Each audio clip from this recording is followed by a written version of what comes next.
네, 반갑습니다. 박수 한번 치죠, 확인하고 있지만.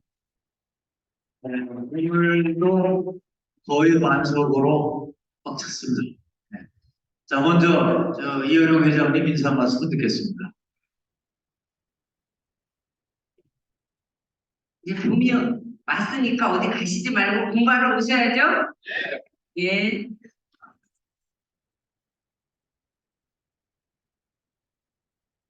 굉장히 간결하게 말씀 주십니다. 자, 그럼 이번에 이제, 단체 촬영을 하겠습니다. 자, 여러분 화면 내해 주세요. 여러분, 자, 지금 한 번 더 하겠습니다. 여러분, 예, 감사합니다. 자, 저 일정 좀 띄워주세요.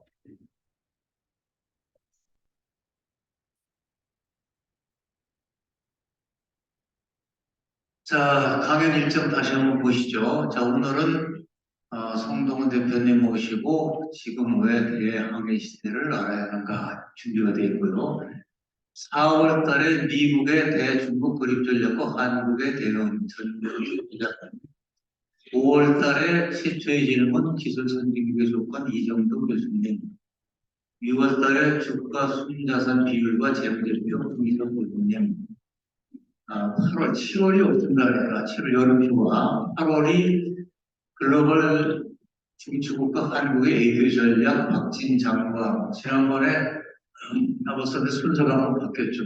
진영권 교수님하고, 그리고 9월에 포스트 팬데믹 4대 패러다임 변화와 전략적 대응 송재영 교수님, 그리고 10월에 빅데이터로 활용한 대한민국 트렌드 분석 노성산 이사님, 자, 11월 그림 속 의사와 환자 한성구 명예교수님, 저 엄청 재밌는 거죠, 저거. 자, 그리고 2024년 1월 국정 운영 방향에 대해서 한덕수 주무관님, 저희 포럼 회원이시기도 하고 지난달 나오셔서 좋은 독담도 주셨는데 박재원 원장님하고 말씀을 나누셨는데 그때 한번 끝장 토론을 해보자. 끝장 토론이거든요. 단순하게 국정 소개만 하는 게 아니라 좋은 의견을 수렴하시겠다는 아마 그런 말씀이신 것 같아요. 자, 그리고 2월 달에 DT시대 공유 리더십 유지성 특임 교수님까지 해서 내년 2월까지 돼 있고요. 그리고 좋은 연사부는 추천을 해주시면 공동대표님들, 운영위원들이 승인을 해서 확정하도록 하겠습니다. 그리고 김남주 교수님이 원래 이제 연초에 그의 트렌드 강연을 늘 해왔는데 안식년이죠, 그러니까. 그래서 안식년 들어가서 내년에 그래서 이제 건너뛰고 2025년 3월달로 이렇게 확정을 해놨습니다. 시간 빨리 가죠. 25년. 자, 그리고 됐습니다. 자, 그럼 오늘 여서 소개해 드리기 전에 요새 아마 최대 이슈는 작은 사건들, 크고 작은 최대 이슈는 한일 관계인 것 같아요. 이 한일 관계를 어떻게 풀어가느냐에 따라서 저는 뭐 부분이 달라지는 게 아닌가 하는 생각이 드는데, 이 추 일본 대사도 하셨고, 또 이 최고 일본 전문가이시기 때문에 신각수 대사님이 요새 인터뷰도 많이 하시고, 또 여기저기서 중요한 발언도 많이 하시는데, 하여튼 신 대사님 이럴 때 그 좋은 경험, 지혜를 잘 살려서 대한민국 부분을 좋은 곳으로 좀 이끌어 주시라고 응원의 박수를 한번 보내주시고.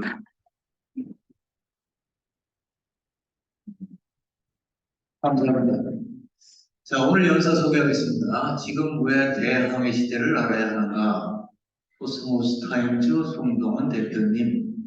자, 경력은 전 조선일보 기자, 그리고 워낙 글을 잘 쓰셔서 저도 아주 강팬인데, 내용도 너무 좋고, 학력은 연세대학교 정액과, 그리고 국제학대학은 국제정책 석사, 그리고 저자가 아주 좋은 저자가 있습니다. 베스트셀러이고, 그리고 방송도 많이 하시고, 그야말로 독특한 영역을 개척하셔서 많은 팬을 지니고 있는 그런 분인데, 오늘 귀한 말씀 듣겠습니다. 자, 박수 좀 하겠습니다.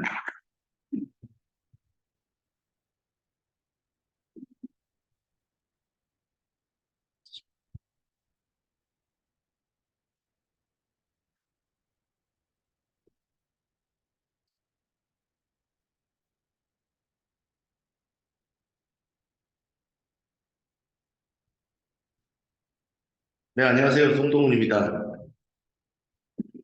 그, 아까 저 사진이 3년 전 사진입니다. 사람들이 살을 빼든지 사진을 바꾸든지 둘 중에 하나를 해야 되지 않냐고 자꾸 얘기를 하는데, 둘 다 못하고 있습니다.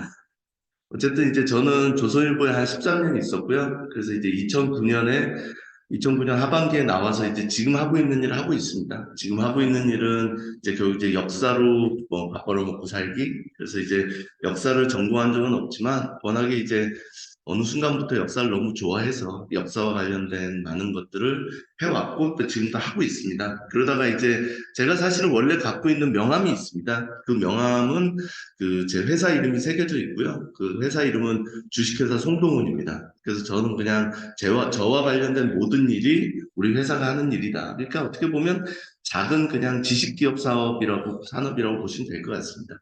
근데 이제 오늘 저랑 이제 명함을 교환하신 몇 분에게 드린 명함에는 새로운 이력이 하나 들어가 있는데 그건 이제 코스모스 타임즈라고 하는 이제 어떻게 보면 대한민국 최초의 우주 관련 미디어를 제가 작년에 만들었거든요. 저는 사실은 남 앞에 나서는 거를 그닥 좋아하지도 않고 그냥 이제 저랑 잘 아시고 그리고 이제 제가 좀 저를 필요로 하시는 분들과 이제 작은 소규모로 일을 하는 걸 훨씬 좋아하는 스타일이긴 한데 그냥 이제 어느 순간 몇몇 분들과 많은 얘기를 하다 보니까 이제 더 이상 이대로 그냥 조용히 있기에는 우리에게 별로 시간이 많지 않겠구나라는 생각을 해서 별로 이렇게 좋아하지는 않지만 이렇게 좀 나서야 될 때가 됐다라는 생각을 좀 해봤습니다. 그래서 우주와 관련된 이야기 이거는 제가 이제 2019년부터 집중적으로 지금 뭐랄까요 강의를 하고 책을 쓰고 연구를 하고 있는 주제입니다. 별로 이제 우리나라에 없는 직업군들 같은 겁니다. 뭐 여행가라든지, 탐험가라든지, 뭐 도전자라든지, 뭐 다 비슷한 뜻입니다. 여기 이제 그 서구 사람들이 많이 이용하는 어떤 이미지이기도 하고, 그리고 어떤 잡이기도 한데, 이 굉장히 긴 내용을 1시간이라는 짧은 시간 안에 해야 되기 때문에 제가 조금 말이 빠를 수도 있겠습니다. 대항해 시대라고 하는 거는 결국 르네상스 종교개혁과 더불어 이제 유럽이라고 하는 지구촌의 한 구석에 있는 작은 대륙을 지난 500년 동안 인류의 문명을 선도할 수 있는 어떤 하나의 거대한 제국의 기반으로 만드는데 혁혁한 공을 세운 거죠. 사실은 굉장히 뭐랄까요? 개인적인 일입니다. 여행이라고 하는 거는. 우리가 지금이야 누구나도 자유롭게 여행을 하는 시대를 살고 있지만 사실은 우리의 긴 역사를 돌이켜서 여행가라고 할 수 있는 사람이 누가 있을까? 잘 생각을 해보면 여행가라는 직업은 아예 직업일 수가 없는 거고요. 그리고 여행이라는 거는 굉장히 유니크한 어떤 행위입니다. 뭐 예를 들면 마르코 폴로 같은 그런 분이 여행가죠. 뭐 상인이라고도 할 수 있지만 그런 여행을 국가가 혹은 리더가 굉장히 체계적으로 지속적으로 후원함으로써 하나의 거대한 혁명을 만들어내고 그 혁명 끝에 결국은 포르투갈, 네덜란드, 잉글랜드 같은 작은 유럽의 소국들은 세계적인 대국이 되고 그 제국의 이름으로 사실상 지금까지 인류의 문명을 이끌어오고 있는 겁니다. 그래서 우리가 지금 다 머리 깎고 있잖아요. 우리가 다 양복 입고 있잖아요. 그 이유가 왜 우리가 우리의 한복을 버렸을까? 왜 우리가 머리를 계속 길렀는데 지금 머리를 깎고 살까? 근데 우리만 그런 게 아니죠. 대부분의 국가들이 다 서유럽식으로 살아가고 있습니다. 왜 그럴까? 그들이 결국은 지난 5, 600년 동안 세상의 문명을 선도해 왔기 때문입니다.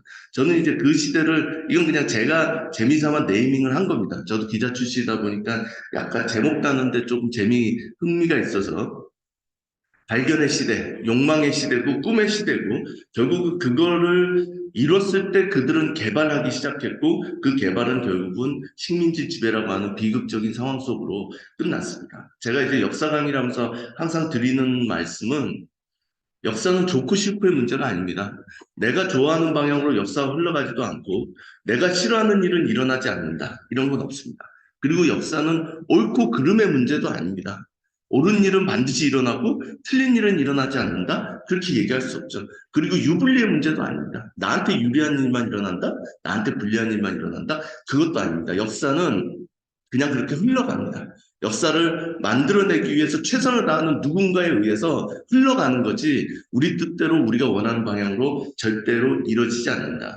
결국 대항해 시대가 나온 19세기의 가장 황폐화된 모습은 제국주의입니다. 그리고 20세기의 가장 더 황폐화된 모습은 그 제국주의의 모순에 의한 1차 세계대전과 2차 세계대전이라는 인류 역사상 가장 치명적이었던, 가장 피해를 많이 냈던 그런 전쟁이고요. 지금도 그 식민주의와 제국주의와 그 전쟁의 잔재 속에서 무수히 많은 국가들이 그 밑에 있는 국민들이 고통받으면서 살고 있습니다. 우리나라는 그 고통 끝에 뭐 많은 분들이 노력을 하고 운이 좋아서 여기까지 왔지만 대부분의 나라들은 그러지 못했죠. 대항해 시대는 혁명의 시대입니다. 인식이 바뀌는 거고요. 지식의 규모가 바뀌는 거고요. 그걸 통해서 지구의 혁명, 인류의 혁명을 가져온 게 대항해 시대입니다. 이것 역시 좋았다 나빴다의 문제가 아닙니다. 제 방송 혹은 이제 댓글 같은 걸 잘 보시면 제가 굉장히 역사적인 거에 감동받는 스타일입니다. 그래서 막 영국에 가서는 뭐 대단하다고 얘기하고 또 프랑스에 가서 너무 대단하다고 얘기하고 그럼 이제 거기 댓글 중에 이런 게 나와요. 너 무슨 영국 사람이냐? 뭘 그렇게 대단하다고 감동받냐? 근데 저는 감동스럽더라고요. 이거는 꼭 우리가 했느냐 안 했느냐의 문제가 아니라 그들이 어떻게 여기까지 왔겠어요? 왜 우리는 지금까지 이런 길을 오지 못했을까? 제가 세상에서 가장 사랑하는 지도입니다. 판티노 월드맵. 판티노라고 하는 사람이 만든 세계 지도인데 1502년에 만들어진 겁니다. 판티노라고 하는 사람은요, 어떻게 보면 그 당시 그 옛날 16세기 초반에 이탈리아에 있는 작은 공국이었던 페라라라고 하는 곳에서 이 공작이죠. 에르콜 데스테라는 사람이 파견한 어떻게 보면 시크릿 에이전시입니다. 오늘날로 말하면 CIA나 뭐 MI5 같은 그런 역할을 했던 사람. 여기 이제 페라라라고 하는 작은 공국 옆에 베네치아라고 하는 나라가 있습니다. 베네치아라고 하는 그 작은 섬나라, 작은 공화국이 어떻게 보면 지중해에 있는 중요한 섬을 다 지배하면서 사실상 400년 이상 동지중해를 지배하는 제국으로 군림해 왔습니다. 베네치아에 가서 보시면 베네치아가 얼마나 작은지 아실 거예요. 그 작은 땅을 토대로 바다로 나가서 예를 들면 크레타, 사이프러스 이런 데를 다 지배하죠. 여기 있는 섬들, 크레타나 사이프러스 같은 섬 꽤 오래 지배합니다. 크레타 같은 경우는 400년 이상 지배를 하고요. 저 크레타 섬을 마지막으로 베네치아가 빼앗기고 나올 때가 1600년대 중후반입니다. 오스만 투르크한테 빼앗깁니다. 오스만 투르크가 전성기를 맞이한 게 16세기입니다.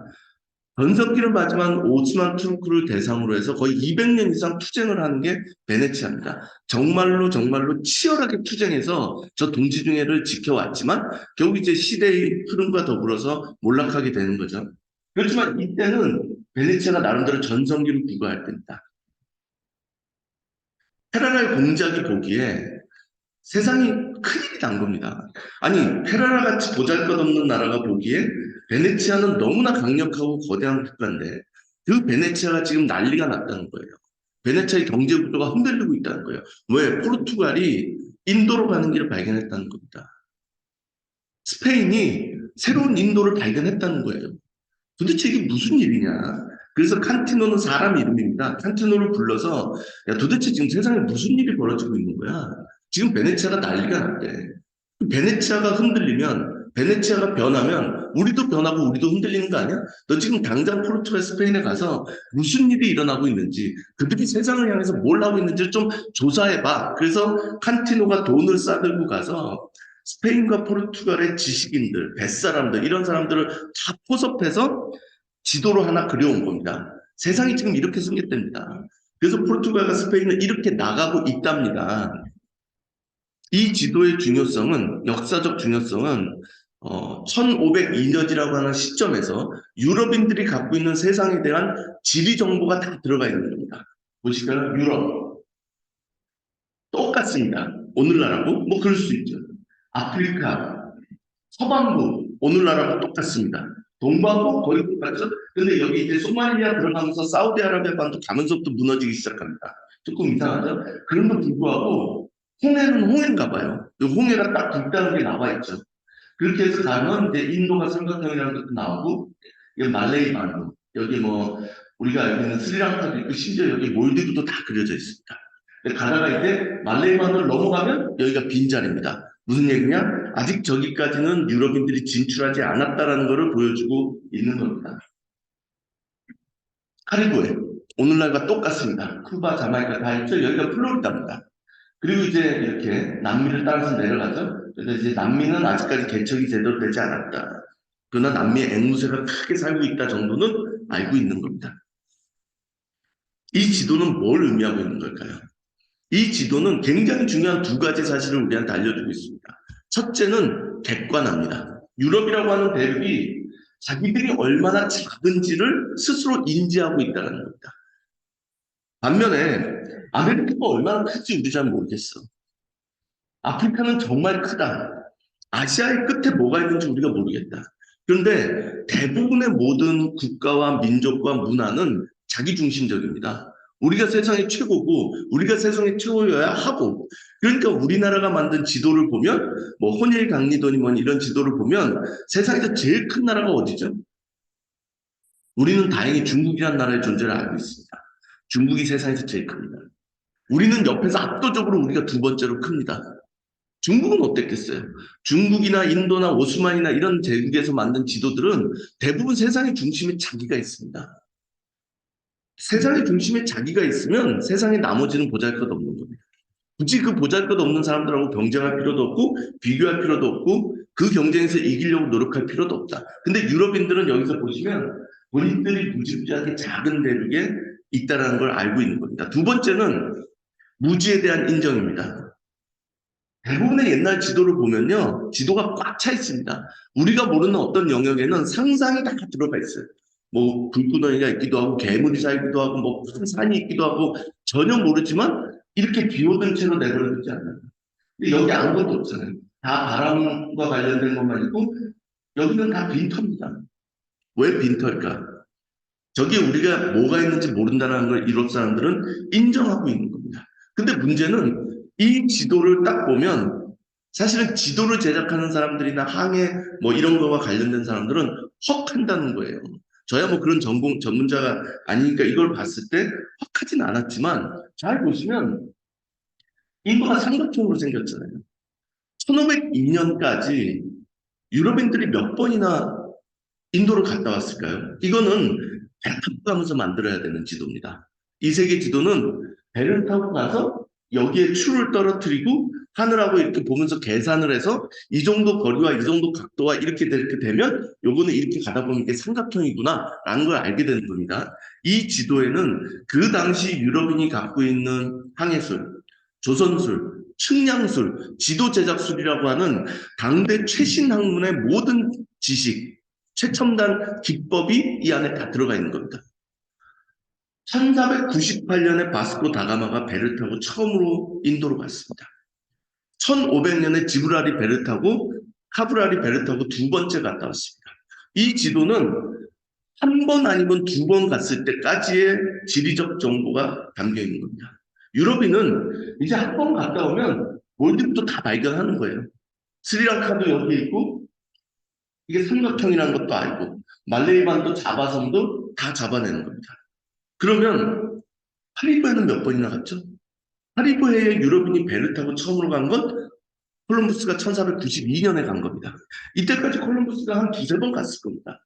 그냥 한 번 가서 두세 번 쫙 돌고 오면 저 섬이 어떻게 생겼는지 어디에 위치하고 있는지가 정확하게 지도로 나오는 겁니다. 우리는 한 번도 이런 기술을 가져본 적도 없고 이런 기술을 역사적으로 가지려고 노력해 본 적도 없습니다. 우리가 그나마 오늘날 우리랑 비슷한 지도를 만들게 김정호라고 다 얘기를 하죠. 대동여 지도. 1860년대 지도입니다. 이 지도는 그거에 비하면 350년, 60년 앞서 있는 세계 지도입니다. 이게 뭘 의미하느냐를 모르면 왜 유럽이 세상을 지배했고 왜 우리가 유럽도 아닌 일본의 식민 지배를 받았는지에 대해서 우리가 이해를 못하는 겁니다. 판티노 세계 지도. 중요한 건 이런 거죠. 왜 페라라의 공작이 궁금해하는 세계적인 변화를 조선의 지도자들은, 엘리트들은, 왕은 궁금해하지 않았을까? 두 가지입니다. 첫째, 무슨 일이 일어나는지 모르니까. 인간은 신이 아닙니다. 무슨 일이 일어나는지 모르는 걸 어떻게 궁금해하겠어요? 그냥 무지한 겁니다. 그나마 위안이 되는 건 우리만 몰랐던 게 아니죠. 명나라 황제도 모르고 오스만 투르크 황제도 제국의 술탄도 모르고 세상의 대부분은 세상에서 무슨 일이 일어나고 있는지를 전혀 몰랐다는 겁니다. 그러면 면죄부가 이렇게 주어질 수 있나요? 누군가도 주어질 수 있다고 생각할 겁니다. 아니, 모르는 걸 인간이 어떻게 대처해? 누군가는, 아니, 그러면 이렇게까지 무한정하게 면책을 주기 시작하면, 그러면 조선이 멸망한 거 누구한테 탓할 거야? 조선이 멸망한 건 조선의 국민들 탓이 아니죠. 다 조선의 멸망에 나름대로 책임져야 될 리더들이 있는 겁니다. 결국 국가의 명운을 좌지우지하고 그 국가 안에서 가장 잘 먹고 잘 사는, 시스템적으로 잘 먹고 잘 사는 사람들이 국가에서 일어나는 일에 대해서 책임을 져야죠. 제가 이렇게까지 흥분하면서 얘기하는 이유를 이따 이제 아시게 되실 겁니다.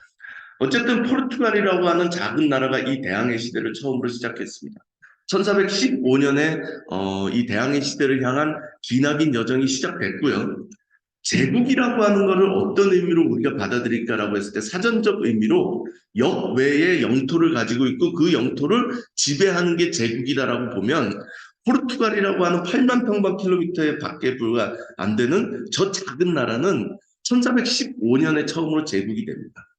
그리고 1999년에 제국의 지위에서 내려오는 겁니다. 마카오를 반환하면서. 여기서 놀라운 건 이런 거죠. 앙골라, 모잠비크, 포르투갈보다 훨씬 큰 나라입니다. 독립한 게 1975년입니다. 얼마 안 된 일입니다. 그런가 하면 동티모로, 이 인도네시아 깊숙한 항류 제도에 있는 가장 중요한 섬 중에 하나를 포르투갈이라고 하는 나라는 1975년까지 지배해 왔다는 겁니다. 이게 좋았다는 게 아니에요. 우리가 이대로 가자는 게 아니에요. 이게 어떤 의미일 것이냐라는 거예요.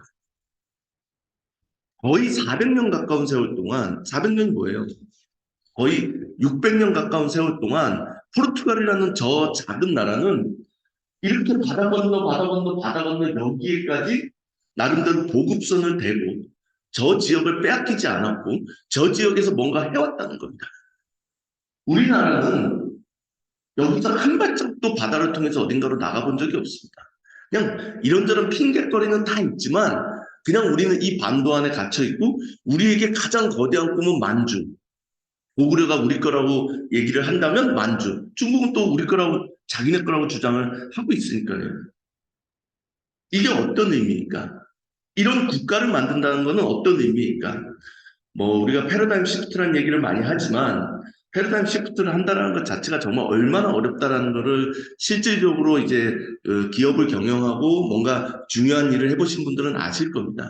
포르투갈이라고 하는 나라는 말 그대로 패러다임 시프트라는 것을 해낸 몇 안 되는 정말로 독특한 나라, 독특한 국가라고 할 수가 있습니다. 유럽은 지중해를 중심으로 수천 년 동안 살아왔습니다. 그러니까 유럽 역사의 중심에 이집트가 있는 거고 그리스가 있는 거고 로마가 있는 거고 터키가 있는 겁니다. 그렇게 보면 이 작은 유럽과 아프리카와 아시아에 갇혀있는 지중해라고 하는 저 작은 바다에서 가장 끄트머리에 있는 나라가 포르투갈인 겁니다.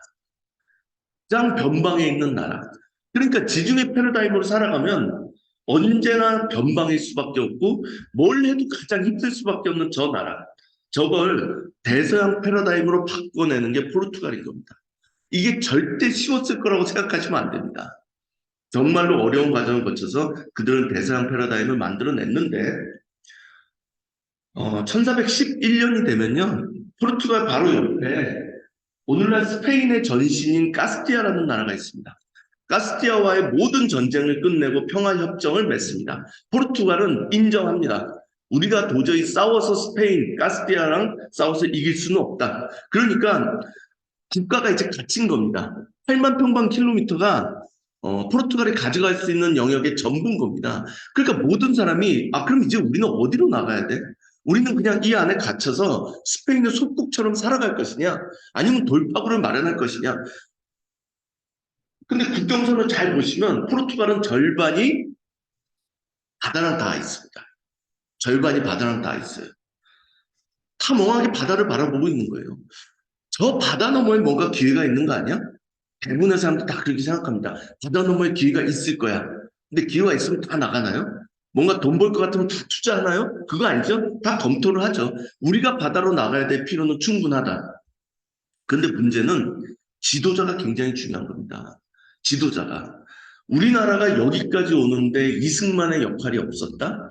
우리가 여기까지 오는데 박정희의 역할이 없었다? 이승만, 박정희가 없었어도 우리가 오늘 같은 나라가 됐을 거다? 그건 정말로 역사를 모르는 사람들의 부지입니다. 그들이 우리의 지도자였기 때문에 우리가 여기까지 온 겁니다. 아니, 아프리카는 가난하고 싶어도 여전히 가난한가요? 동남아에 있는 국가들은 여전히 가난하고 싶어서 거기 있는 건가요? 아니요. 모든 나라의 욕망, 모든 인간의 욕망은 똑같습니다. 근데 안 되는 겁니다. 왜 안 될까요? 제일 중요한 건 언제나 그렇듯이 시스템과 리더입니다. 리더십. 그러니까 그 당시 포르투갈을 지배했던 제일 중요한 세 개의 엘리트 그룹, 기득권 그룹, 전쟁 귀족과 상인과 성직자는 밖으로 나가고 싶어 합니다. 여기서 멈추고 싶지 않습니다. 근데 문제는 이거를 이끌어갈 플러스 알파, 결국은 리더가 결정적으로 없다라는 겁니다. 근데 그런 의미에서 포르투갈 운이 좋았죠. 항해왕 엔리카라고 하는 이런 리더가 그 당시에 딱 탄생을 했습니다. 이제 된 겁니다. 지정학적으로 바다랑 가깝게 있고 사회 경제적으로 밖으로 나갈 수밖에 없고 거기에 도전적인 리더를 만났으니까 이제 포르투갈은 나갈 수 있는 나름대로의 어떤 뭐랄까 여건이 갖춰진 겁니다. 사그레스라는 곳이 있습니다. 저는 뭐 사그레스를 여러 번 가봤지만 포르투갈의 이 남서쪽의 끝에 있는 어떻게 보면 주걱처럼 생긴 정말로 작은 반도입니다. 여기로 이 엔니크라는 사람이 내려와서 바다를 향해서 뭔가를 시작합니다. 이 사람이 했던 가장 특징적인 것 하나는 포르투갈은 바다 국가가 아니라는 겁니다. 포르투갈은 육지 국가입니다. 포르투갈이 바다 국가가 된 건 대항해 시대를 개척하면서부터입니다. 그 전에 포르투갈과 스페인이라는 나라는요, 기사들이 만든 나라입니다. 십자군의 나라입니다. 그러니까 모든 엘리트, 전쟁 귀족들은 말을 타고 국가를 건설하고 부를 획득하고 사회적인 명예와 권위를 가지고 있었지, 배 타는 사람들은 우리랑 똑같이 뱃놈 취급을 했던 나라입니다. 근데 이제 세상이 바뀐 거예요. 이제 바다로 가려면 뱃놈들이 제일 필요한 겁니다. 말 탄 사람은 할 수 있는 역할이 없는 거예요. 포르투갈이 그런 나라다 보니까 애니크가 할 수 있었던 제일 중요한 일 중에 하나는, 야, 우리 이제 바다로 나가야 되는데 바다로 나갈 사람들이 없는 거 아니야? 전 유럽에서 바다와 관련된 모든 엘리트들을 다 모아봐. 가장 탁월한 사람, 항해사든, 지도 제작자든, 아니면 뭐 지리학자든, 물리학자든, 수학자든, 용병이든, 선교사든, 너 바다 어디까지 가봤니? 바다에서 무슨 일이 있었니? 이 사람들을 다 모아서 그전에 없던 정보를 체계화하기 시작하는 겁니다. 종합화하기 시작하는 겁니다. 이 정보를 토대로 밖으로 나가는 겁니다. 여기에 포르투갈 사람이 많지 않습니다. 그럴 수밖에 없죠. 포르투갈은 해양 후진국이다 보니까. 그래서 지금도 이제 리스본에 있는 해양박물관 입구에 들어가다 보면 이렇게 애니크를 중심으로 한 이 바다와 관련된 각종 직역군의 사람들이 모여서 바다를 어떻게 개척할 것이냐를 논의하는 장면이 해양박물관의 첫 번째 딱 들어가는 입구에 이렇게 그림으로 남아 있습니다. 이 세 가지 지식을 모으고 경험을 거기에 더해서 현실에 한번 적용을 해보자. 뭐 리더는 목표가 명확해야 된다는 거는 제가 여러분들 앞에서 드리기에 좀 민망한 얘기죠. 여러분들이 다 더 잘 아실 테니까.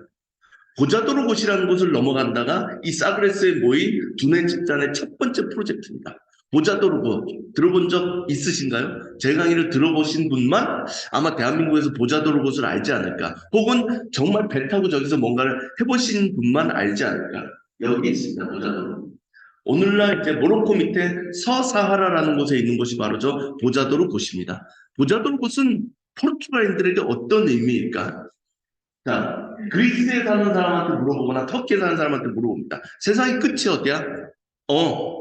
여기야. 헤라클레스의 기둥. 세우타와 지브롤터가 있는 곳. 그들은 그렇게 수천 년 동안 배웠습니다. 세상의 끝은 어디냐고. 거기가 헤라클레스의 기둥이라고. 그리스 신화로부터 시작된 곳입니다. 그럼 이 세우타 바깥에 살고 있는 포르투갈하고 스페인 사람들은 뭐가 되는 거죠? 우리는 세상의 끝에 있으면 우리는 인간이 아닌 건가요? 그래서 스페인, 예를 들면 여기 세비야에 있는 사람이나 리스본에 있는 사람들한테 물어봅니다. 네가 생각하는 세상의 끝은 어디야?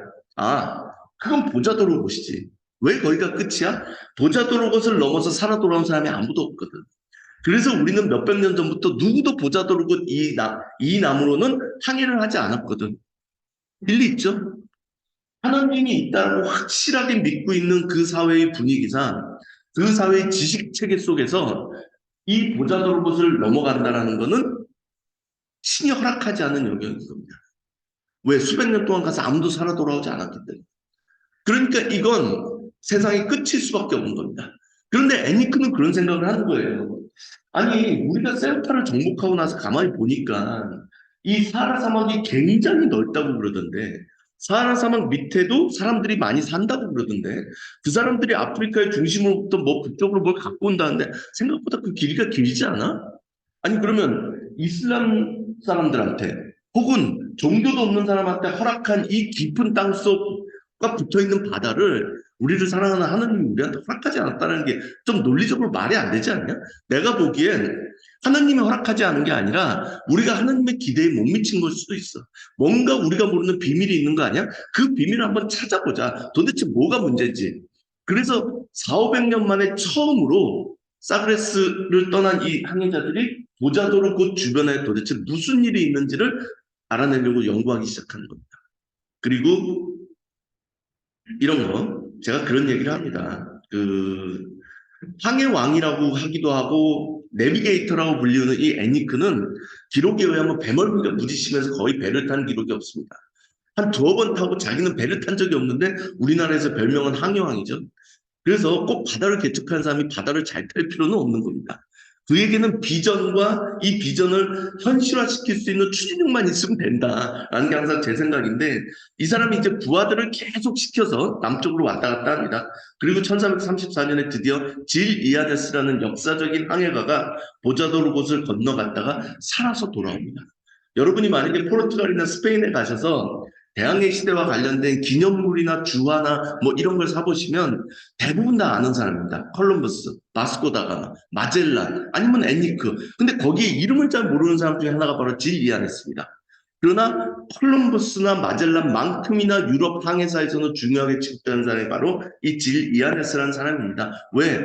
그가 처음으로 보자도르곳을 건너 갔다 왔고 보자도르곳 이남의 아프리카를 개척할 수 있는 기반을 마련했기 때문에. 비밀은 어디에 있느냐? 그건 바로 조류와 해류에 있는 겁니다. 조류와 해류.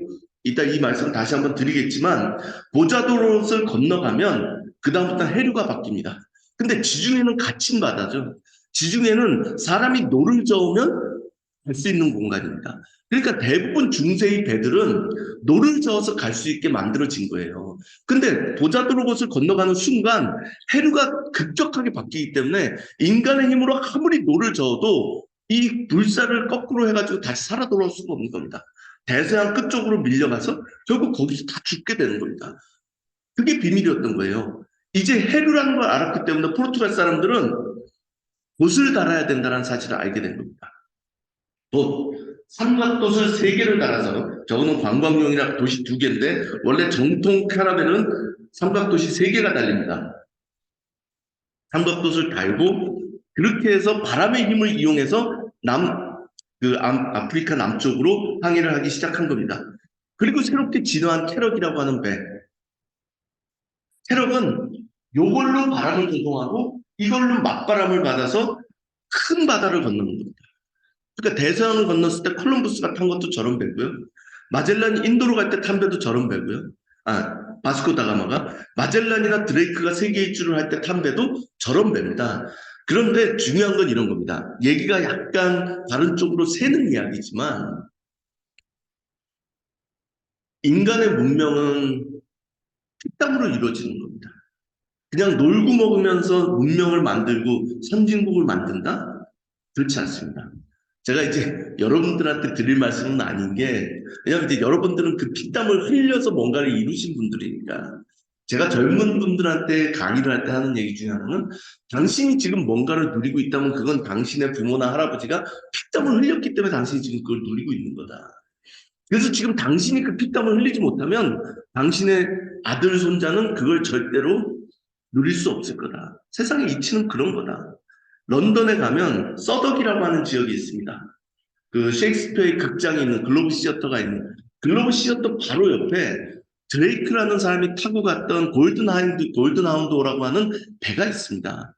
그 배를 타고 드레이크라는 사람은 1570년대에 3년에 걸쳐서 전 세계를 2번째로 돕니다.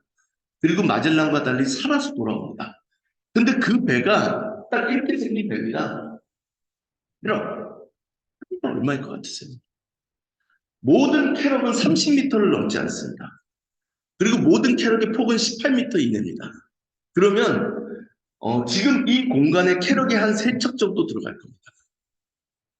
저 작은 나무배를 타고 이 나무와 나무 사이는 악교로 되어 있습니다. 그리고 이거는 아마포를 꼬아서 만들고 한 이 줄과 여기, 우리가 오늘날 배를 만들고 배를 타는데 들어가는 최첨단 소재는 하나도 들어가 있지 않습니다. 정말로 원시적인 저 소재, 저걸로 된 저 배를 타고 유럽인들은 바다로 나가는 겁니다. 그렇게 300년을 갑니다. 300년을. 배가 더 나아지기 전까지. 왜 배를 더 크게 만들지 않느냐? 큰 배가 오히려 파도나 태풍에 더 약한 겁니다.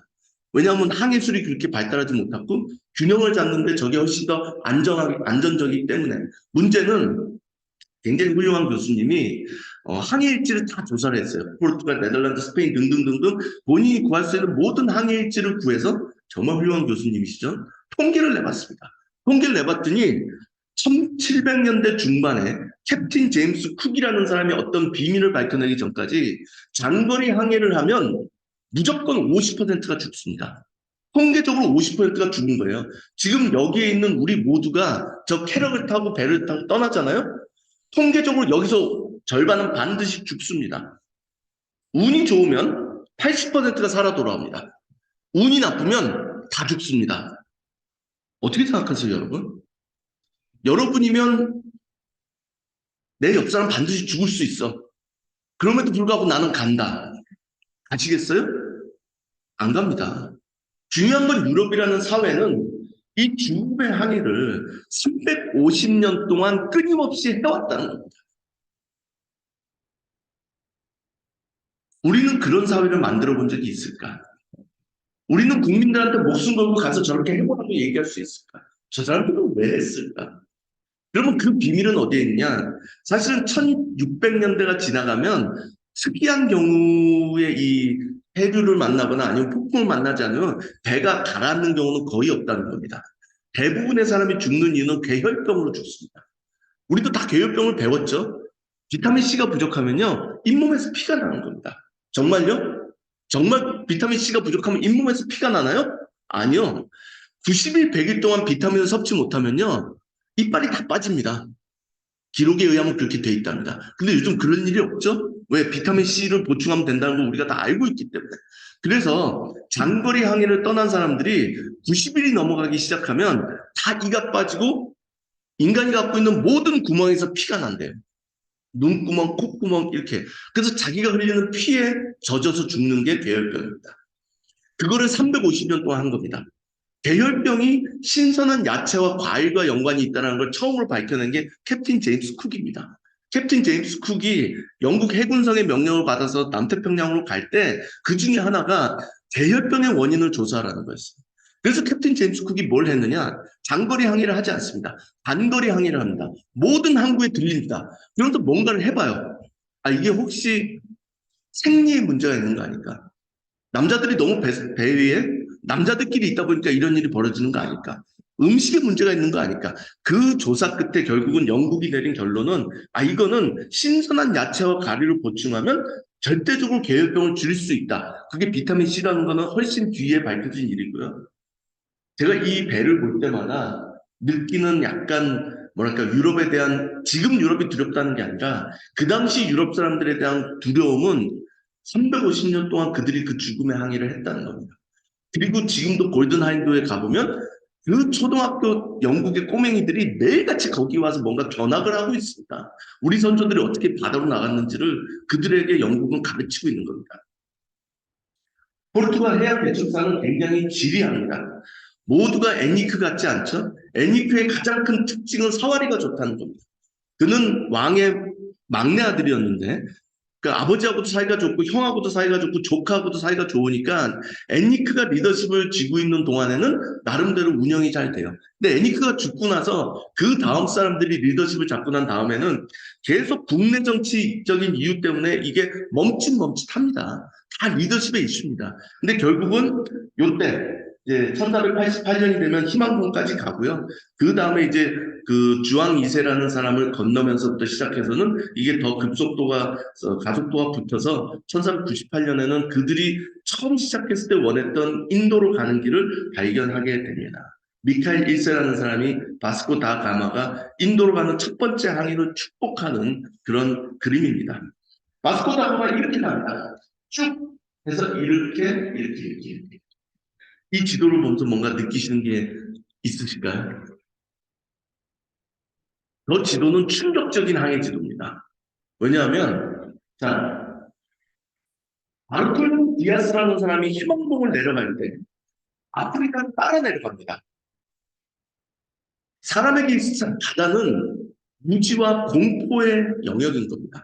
그러니까 바다를 타고 내려가면서 사람들이 육지를 봐야 돼요.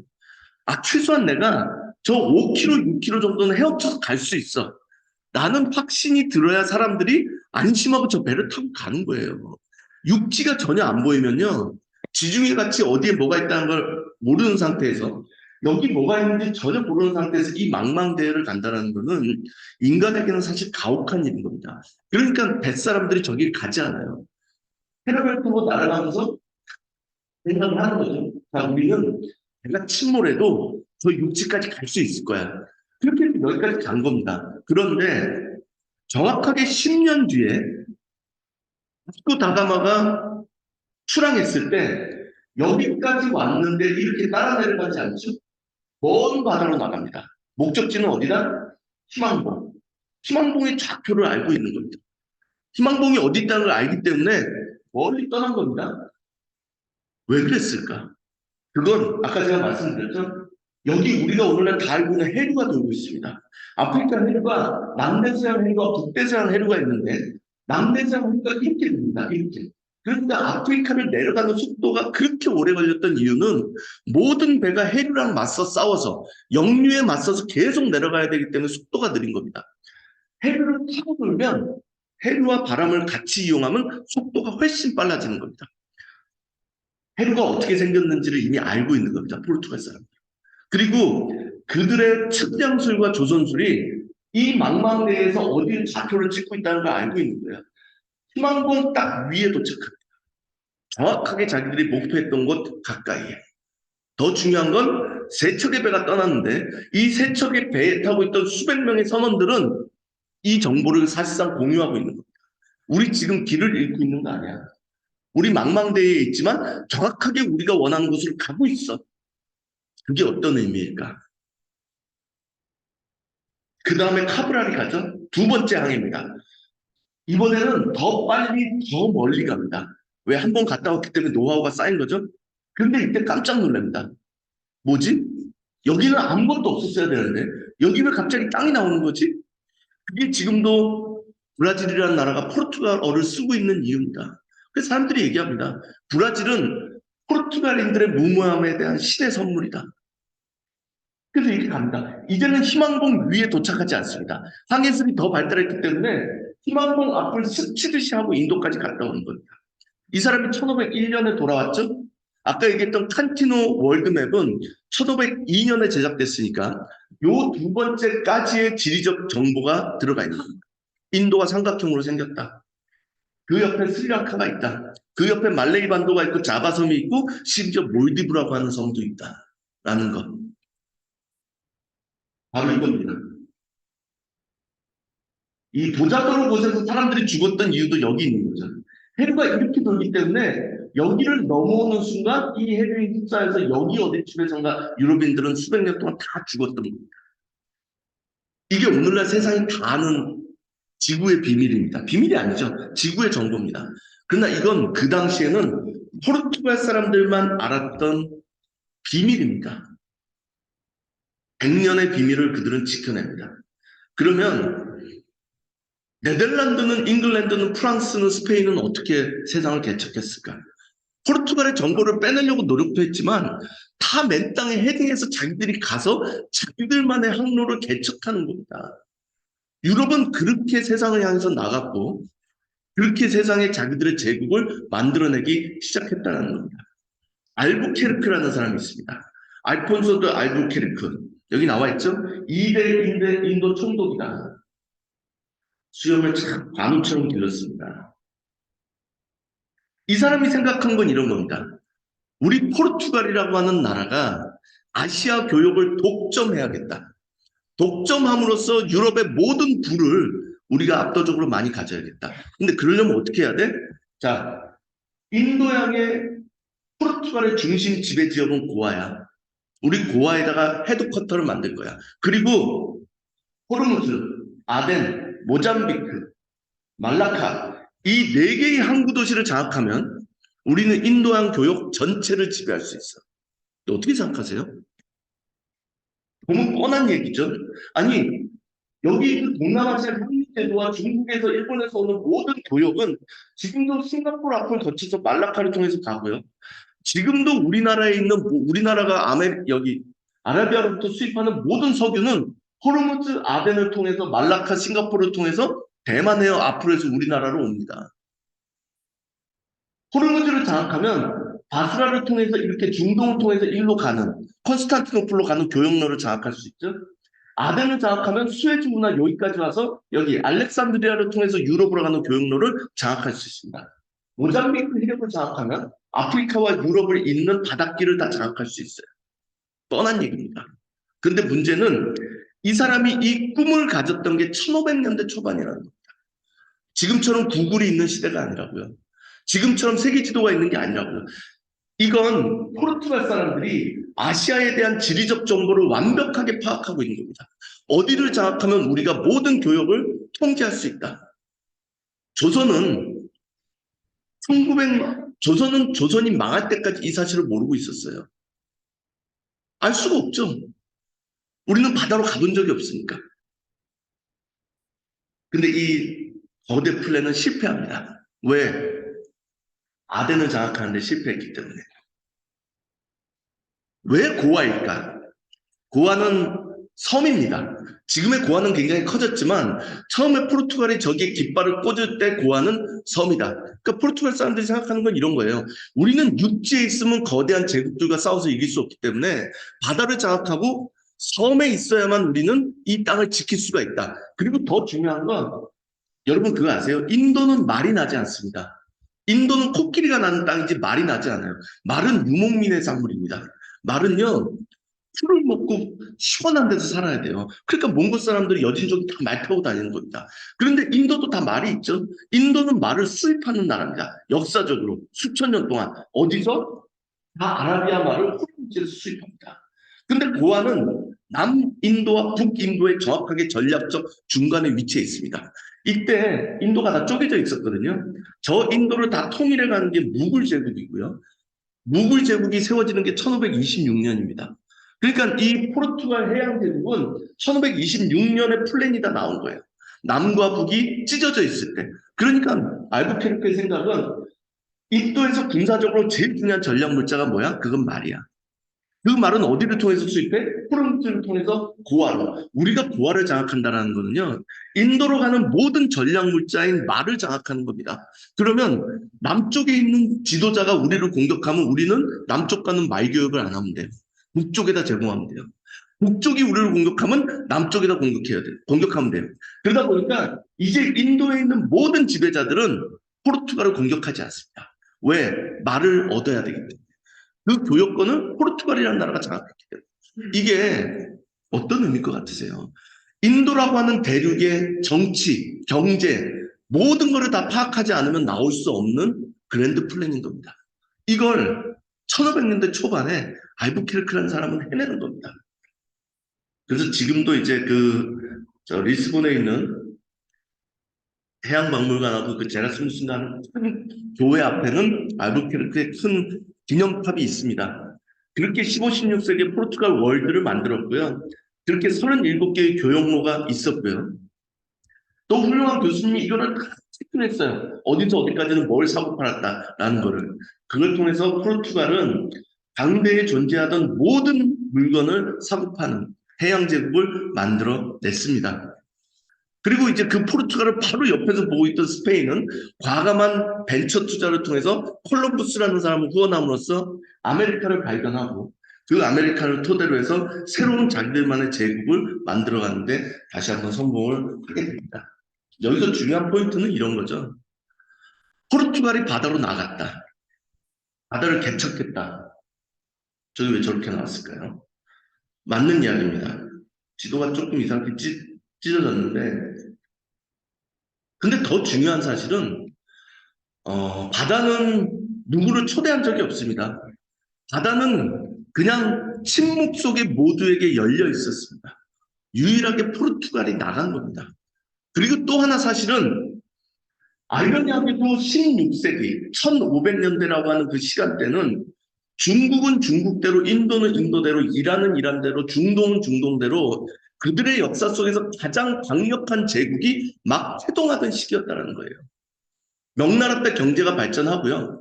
그 허접한 정치가 경제를 유지하지 못했을 때 명은 청한테 잡아먹혔고요. 지금의 중국의 판도는 청이 만든 겁니다.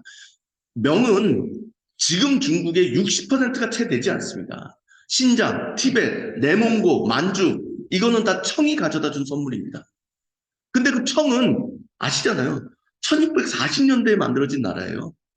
병자호란 이후에 물론 후금은 그보다 좀 일찍 만들어졌죠. 무굴 제국 1526년에 만들어졌습니다. 오스만 투르크 1526년에 즉위한 술레이만 대제 때가 전성기입니다. 무슨 얘기냐? 이 사람들이 힘이 약할 때 포르투갈이 들어간 게 아니라는 거예요. 스페인이 들어간 게 아니라 그들의 힘이 가장 최고조를 향해서 달리고 있을 때 아무것도 아닌 작은 나라들이 들어간 겁니다. 그러면 왜 바다를 그들이 장악할 수 있었죠? 명나라가 포기한 겁니다. 청나라가 버린 겁니다. 중동도 인도도 이란도 바다를 다 준 겁니다. 그냥 니들이 다 가져. 왜? 대륙이 너무 풍요로우니까. 아니 자기들이 지금 대륙에서 할 수 있는 일이 저렇게 많은데 내가 못하러 목숨 걸고 저렇게 불안정한 바다에 나가서 뭔가를 하죠? 어차피 우리 물건 갖다 사고 파는 건데 우리한테 결국 돈 들어오는 겁니다. 그래, 받아 니들 가져. 그 푼돈 가져서 뭐 하겠니? 제조업은 우리가 다 가지고 있는데. 그래서 19세기 어떻게 됐죠? 여기에 있는 모든 나라, 결국 그 바다로 나갔던 그 코딱지만한 작은 나라들한테 다 식민지화되거나 반식민화가 되는 겁니다. 이게 오늘날 뭐랄까요? 오늘날 우리 시대에 일어나고 있는 일들과 굉장히 밀접하게 관련이 있기 때문에 제가 사실은 이 주제를 가지고 온 겁니다. 세컨드 에이지 오브 디스커버리라고 하는 우주와는 비교도 할 수 없는 이 무한의 공간을 대상으로 사실은 제2의 대항해 시대가 펼쳐지고 있습니다. 21세기에 인류를 지배할 가장 강력한 경험은 우주가 될 겁니다. 완전히 새롭고 혁명적인 대전환이 될 겁니다. 그거는 어쩔 수 없습니다. 그 끝에 유토피아가 있다라고 얘기할 수 없습니다. 제국주의라고 하는 유럽이 만들었던 그 찬란한 문명, 그들이 주장하는, 그리고 그들은 그 19세기 말과 20세기를 벨 에포크라고 불렀습니다. 아름다운 시대. 이 아름다움이 계속될 거다라고 하는 환상. 그러나 1차 세계대전, 2차 세계대전으로 완전히 아작이 났죠. 디스토피아가 또 있을지도 모릅니다. 그러나 세상은 바뀝니다. 좋은 쪽이든 나쁜 쪽이든 막 이런 뉴스들이 넘쳐납니다. 넘쳐나. 2021년은 이 우주 산업 비행이 성공함으로써 실질적으로 인류의 관심이 획기적으로 증폭된 기념비적인 해고요. 2022년은 우리나라도 굉장히 관심이 역대 최고조로 달했고, 그래서 지금 대통령도 그리고 야당의 대통령도 다 똑같이 항공우주청 혹은 우주항공청을 만들겠다는 공약을 내걸었던 겁니다. 어쩔 수 없는 시대의 흐름이라고 다 생각을 했던 거죠. 그리고 이미 우주는 국제정치에 굉장히 중요한 무대가 되고 있습니다. 미국이 아르테미스라고 하는 우주에 인간을 거주하게 하는 이런 프로젝트를 하려고 한다는 걸 아실 겁니다. 원래는 처음에는 7개 국가가 힘을 합쳐서 갔는데 요즘은 아르테미스에 정말로 많은 국가들이 여기에 참여합니다. 잘 보시면 대부분 미국의 굉장히 중요한 동맹국들이거나 아니면 그 대륙에서 제일 중요한 국가들이거나 폴란드, 우크라이나, 루마니아는 우크라이나 전쟁 이후에 들어간 겁니다. 얘들이 여기 왜 들어가 있겠어요? 우주를 통해서 러시아를 견제한다는 겁니다. 여기에 보면 다 그런 나라들입니다. 사우디아라비아 특이하죠? 지금 저렇게 미국하고 사이가 안 좋은데. 근데 사우디아라비아는요, 만약에 미국이나 중국이 우주에서 자원을 개발하는데 성공하는 순간 저 석유는 다 용도 폐기되는 겁니다. 그러니까 지금 사우디는 돈이 있을 때 거기에 투자를 하는 겁니다. 미국과 싸우고 있느냐 마느냐라는 눈앞에 보이는 게 아니라 거대한 국가의 비전을 갖고 미국의 아르테미스 여기에 투자를 하고 있는 거다. 시간이 없으니까 제가 이제 뉴스나 이런 거는 막 강조를 하지 않겠지만 우주 경제 규모가 계속해서 커질 거다라는 얘기가 나와요. 근데 모든 기관이 발표할 때마다 계속 액수가 늘어. 근거가 있을까요? 제가 보기엔 근거 별로 없습니다. 그러나 세계적인 엘리트들이 봐도 결국은 늘 수밖에 없을 것이다. 여기 계신 분들 중에 가난하신 분들 없으시죠? 다 부유하실 겁니다. 그런데 부의 사이즈라는 게 있습니다. 세상에서 제일 부자가 누구죠? 앨런 머스크가 제일 부자였습니다. 인류 역사상 최초로 330조를 가졌었습니다. 330조. 어마어마한 돈입니다, 사실은. 330조. 매일같이 얼마를 쓰면 죽기 전에 다 쓸 수 있을까? 그런데 조만장자라는 건 뭐죠? 조가 10,000개가 되는 겁니다. 지금 앨런 머스크보다 훨씬 부자, 말도 안 되는 부자가 나타난다라고 골드만삭스가 얘기를 하는 겁니다.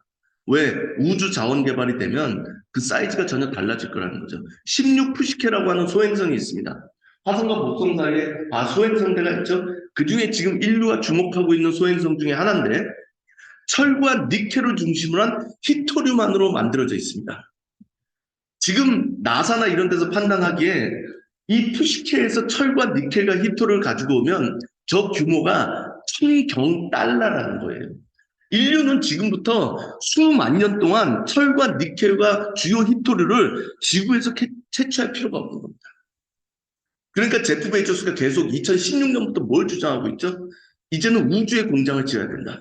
지구에 공장을 지으면 안 된다. 지구에서 자원 개발하면 안 된다. 왜? 지구는 100억 명에 달하는 인류가 청정하게 살아야 되는 미래의 우리의 요람이기 때문에.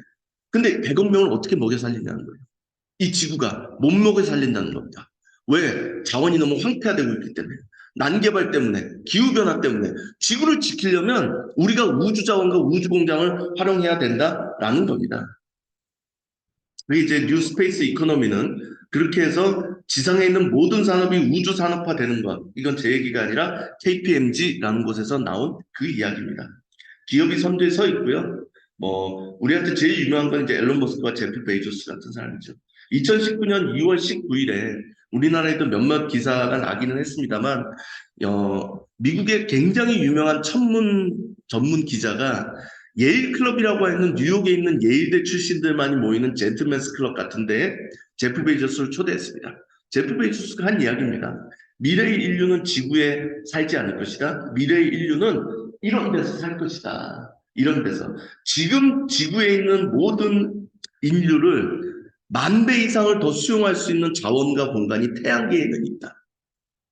어떻게 생각하세요? 허황된 꿈일 수 있죠. 그러나 지금 여러분이 매일같이 쓰고 있는 제일 중요한 SNS 어플리케이션이나 서비스는 다 10여 년 전에 만들어진 겁니다. 150년 전에 인간이 처음으로 시간표대로 배를 타고 기차를 타기 시작했을 때 하늘을 난다라는 생각을 해본 적이 없습니다. 지금 우리는 100년 전 인간에 비하면 신처럼 살고 있는 겁니다. 하늘을 날고 지구편의 반대편에서 통신을 하고 지금의 발전 속도가 계속해서 유지된다면 혹은 역사의 법칙대로 더 가팔라진다면 이게 절대 꿈이라고 얘기할 수는 없을 겁니다. 1000년 뒤, 10,000년 뒤. 근데 그 꿈을 누가 이룰 것이냐라는 거예요. 꿈은 꾸는 사람이 이루는 겁니다. 그 꿈을 이루기 위해서 뭔가를 하는 사람이 이루는 거지 그냥 아무 생각 없이 있는 사람한테 그 꿈이 갑자기 다가오지는 절대로 않는다는 겁니다. 아니 왜 제프 베이조스는 저런 꿈을 꿀까라는 생각을 해보신 적이 있으세요?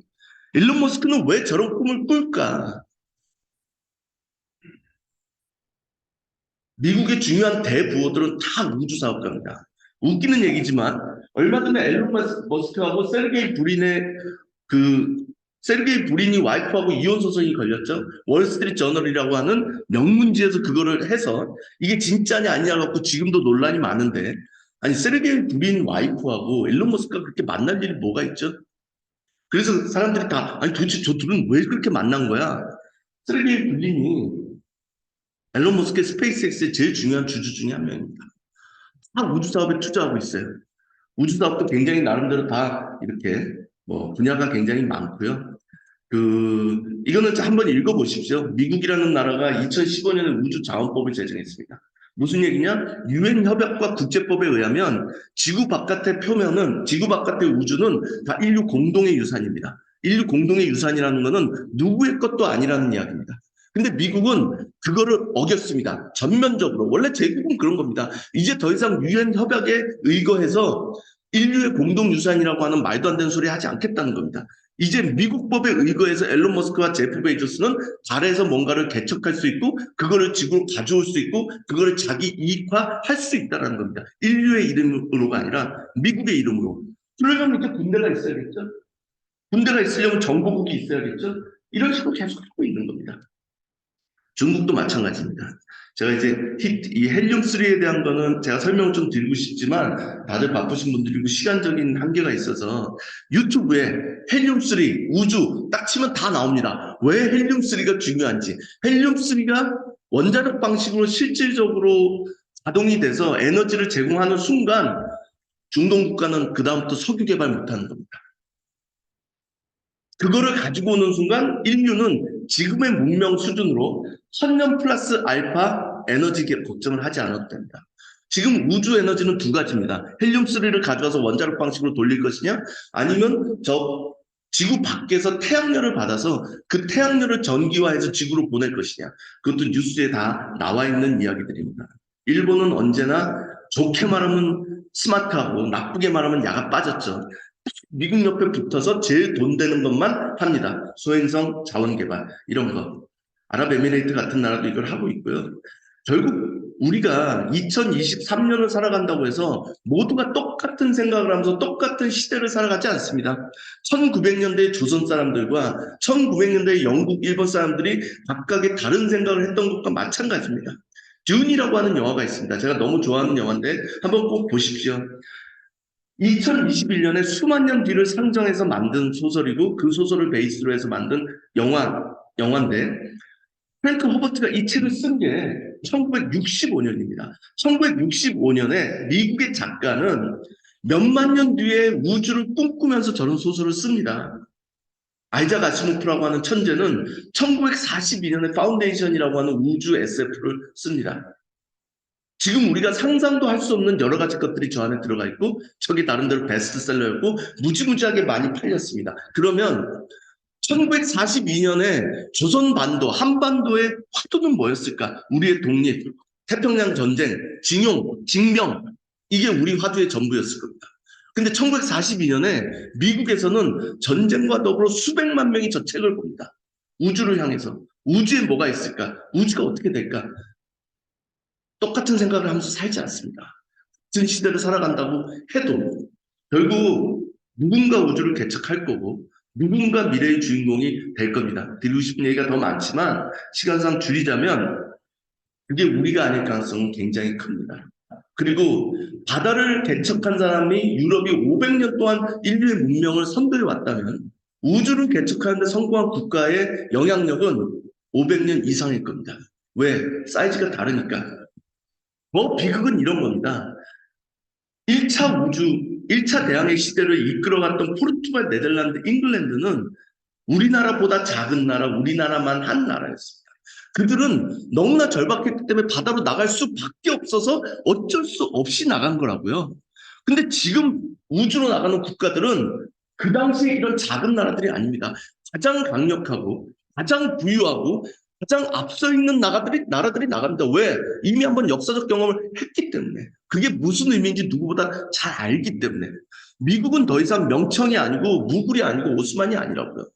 그들이 제일 앞서 있다고요. 그러면 이제 우리 같은 나라 혹은 다른 나라들한테는 영원히 기회가 오지 않는 겁니다. 선도국가가 다시 더 선도국가가 될 거니까.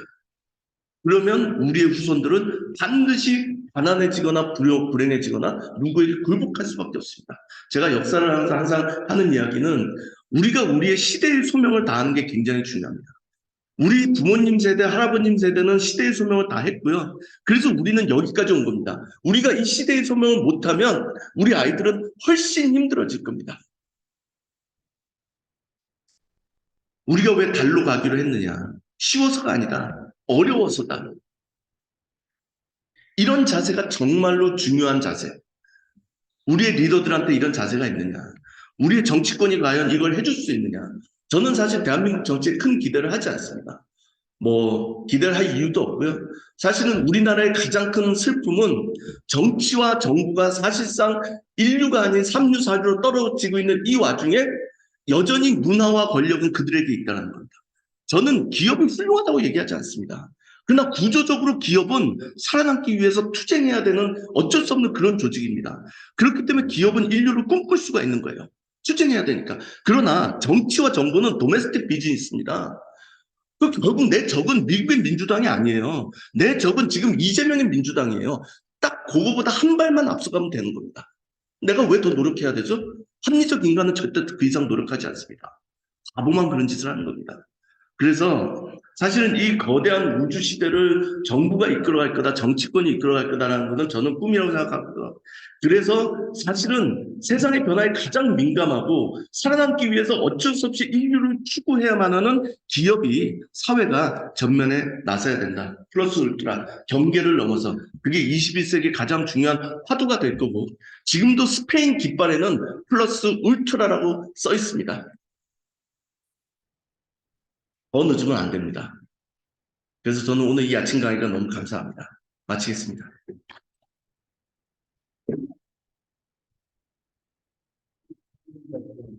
네, 죄송합니다. 제가 시간을 조금 오버했죠? 네, 질의응답 받겠습니다. 네, 질문 있으시면 손 들어주시고.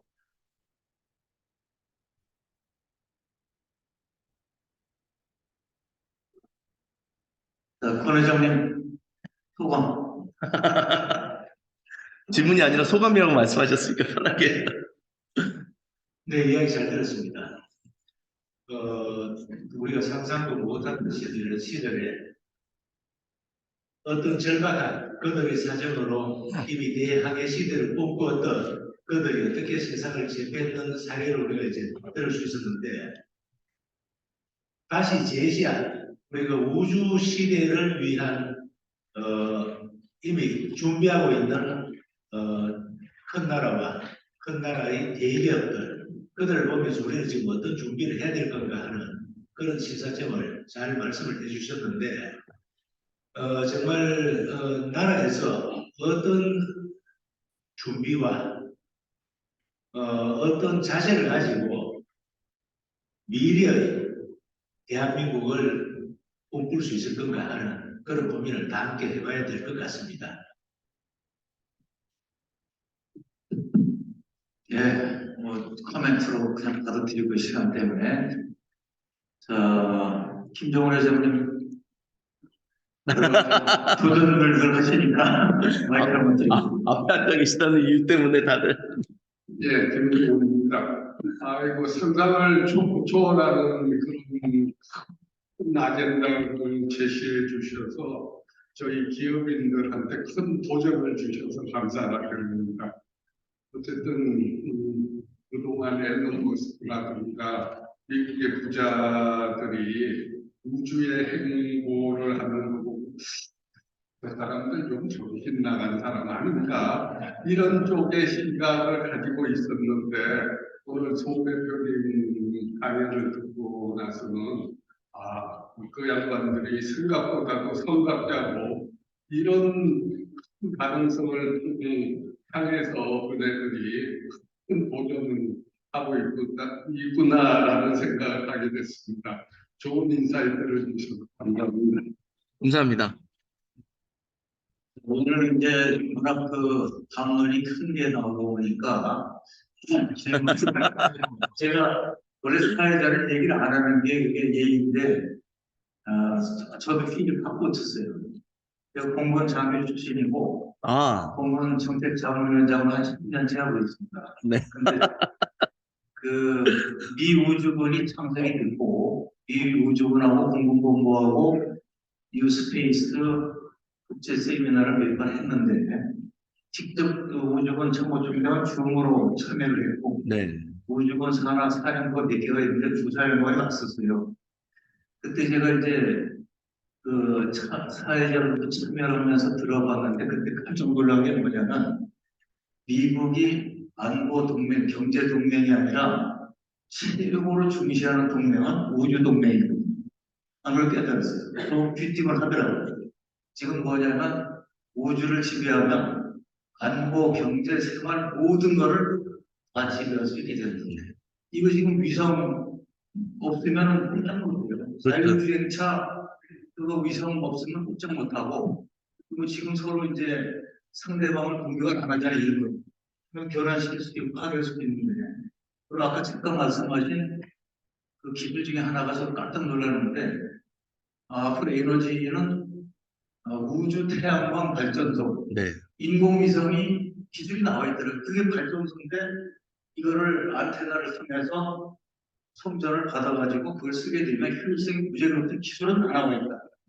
조금 있으면 이런 것들이 우주 산업으로 바뀐다 하는 얘기들을 듣고 저도 어마어마한 충격을 받았어요. 두 번 그 세미나를 참석하고 그래서 오늘 듣고 보니까 한국에도 이거를 확실하게 전파하는 분이 계시구나. 이거 전파를 안 하면 모릅니다. 그리고 우리는 지금 발사체 띄우는 정도지만 거기에는 거대 기업만 들어있는 게 아니라 소프트웨어 만드는 등등해서 전문 기업들이 풍부하게 그렇죠.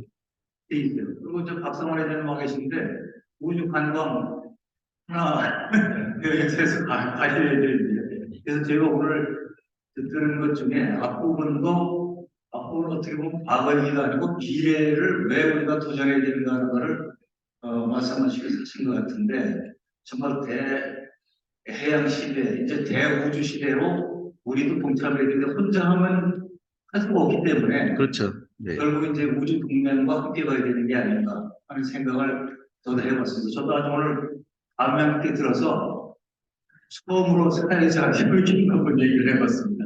자, 오늘 귀한 강의해 주신 우리 송 대표님한테 박수 보내주시네요. 감사합니다.